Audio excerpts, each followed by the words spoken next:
dengan pelantikan Izzah. Pelantikan Izzah, menariknya tuan-tuan. Menurut Fahmi, pelantikan Izzah Saifuddin beri kelebihan pada PKR pilihan raya. Pelantikan Timbalan Presiden Nurul Izzah dan juga Datuk Seri Saifuddin disifatkan mampu memberi kelebihan dalam menghadapi pilihan raya.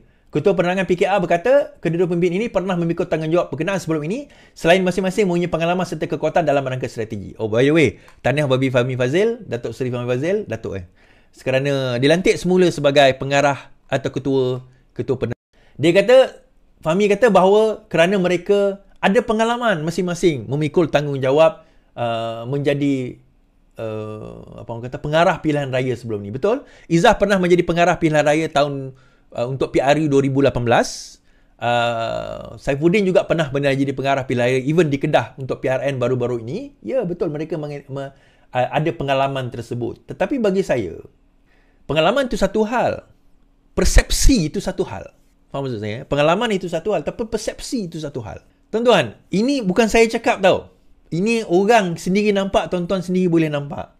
Bagaimana seseorang, dua orang. Pertama, kenapa nak kena lantik pengarah pilihan raya dua orang? Okey, lantiklah Izzah pengarah pilihan raya, Saifuddin Timbalan. Okeylah, itu tak ada masalah. Tapi kenapa perlu ada dua orang general?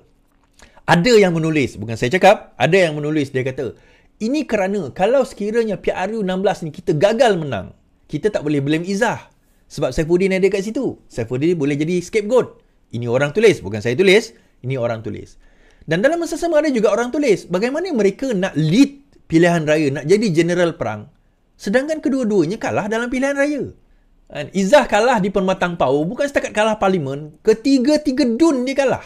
PRN Penang kalah, sebelah dia Sungai Bakap pun kalah. Dia tak boleh, sedangkan dia pengurusi negeri, dia menguasai Pulau Pinang, Pulau Pinang adalah kerajaan Pakatan Harapan, tapi still tak boleh nak menang dalam pilihan raya PRU dan juga dalam PRN yang lepas.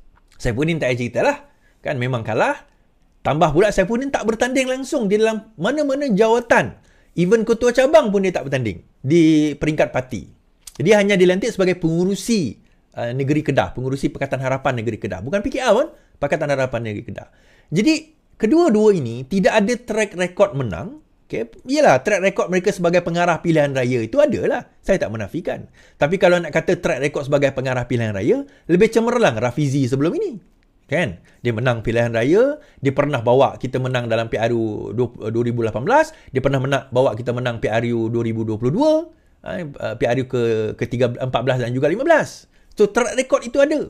Kedua-dua ini tidak ada track record nak bawa menang pun. Yelah, Izzah memanglah dia kata pengarah pilihan raya 2018, tapi kita tahu siapa yang di sebalik 2018, Invoke pada waktu itu.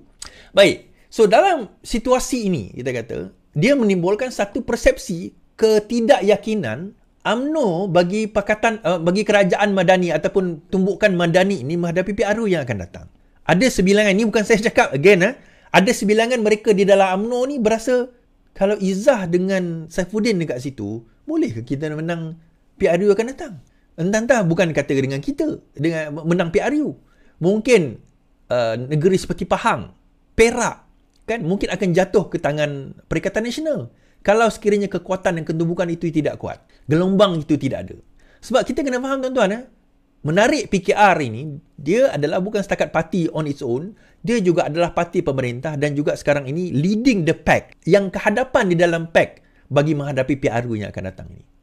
Itu yang menariknya kita kata. But then again, kan, adalah orang kata sebut strategi ni. Tak apalah, itu terpulang kepada Izzah dan juga Saifuddin. Nanti nak menyatakan apa strategi yang mereka nak buat. Itu terpulang pada dia lah. Tapi setakat ini masuk 22 Jun, dia dah balik Izzah. Hajjah Izzah dah balik daripada haji dah. Dan Hajjah Izzah kata-kata sampai sekarang kita masih tak nampak clear plan. Saya ahli Parti Keadilan, saya sendiri masih tak nampak clear plan ke arah mana kita nak pergi selepas ini. Mungkinlah lepas ni ada, saya tak tahu, I don't know kan. Macam mana mereka nak bawa, mungkin ada. Tapi pelantikan dua general ini, dia menyebabkan, ini bukan saya cakap tuan-tuan, rasa macam kenapa kena lantik dua orang? Kau tak yakin ke? Kau tak yakin pada diri ke? So sepatutnya general ni kena seorang, command ni seorang. Jadi sebenarnya general nanti siapa? Adakah Izzah ataupun Saifuddin? Sedangkan yang menang pemilihan adalah Izzah, yang menang timbalan presiden adalah Izzah. Adakah dengan meletak Saifuddin kat situ, Izzah boleh lepas tangan, akhirnya Saifuddin yang akan lead everything? Adakah itu yang akan berlaku?